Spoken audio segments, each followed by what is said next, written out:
Keseriusan TNI dan Polri menumpas gerombolan OPM terlihat dari jumlah pasukan yang bertugas di wilayah konflik Intan Jaya, Pegunungan Bintang, Yahukimo, dan Nabire. Dalam 2 pekan terakhir atau sejak 12 sampai 22 Oktober tahun 2025, ada 3 pasukan khusus dan 6 satgas yang diturunkan dan dipimpin oleh 3 jenderal perang, yakni Pasukan Komando Operasi Habema yang dipimpin Pangkoops Mayor Jenderal Laki Avianto, Pasukan Komando Operasi Swasembada yang dipimpin oleh Pangkoops Majen TNI Novi Rubadi Sugito. Lalu Satgas Ops Damai Cartens yang dipimpin oleh Wakalpoda Papua sekaligus Kasgas, Brigjen Faizal Ramdhani. Dalam operasi senyap gabungan TNI Polri itu, menewaskan 20 serdadu OPM, 4 diantaranya Komandan Operasi dan 1 Panglima Kodap Ngalum Kupel Brigjen Lamek Taplo. Operasi pertama, serangan Habema di Sugapa menewaskan seorang Komandan Batalion KKB. Lalu disusul serangan di Soanggama Intan Jaya, total 15 anggota OPM tumbang dalam baku tembak pasukan Habema versus KKB Rabu tanggal 15 Oktober tahun 2025.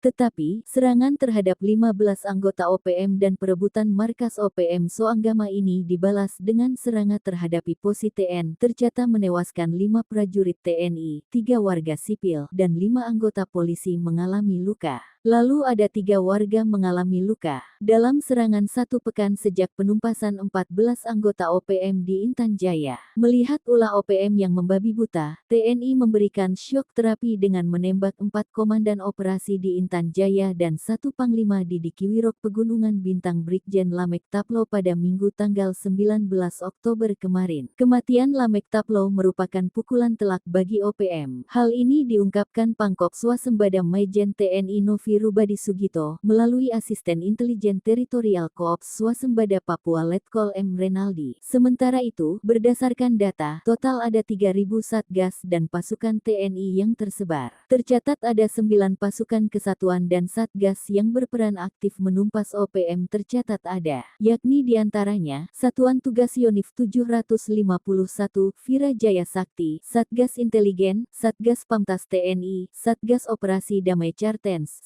Satgas Komando Operasi Habema, Satgas Komando Operasi Swasembada, ada pula Satuan Kopassus, Kopasgat dan Marinir.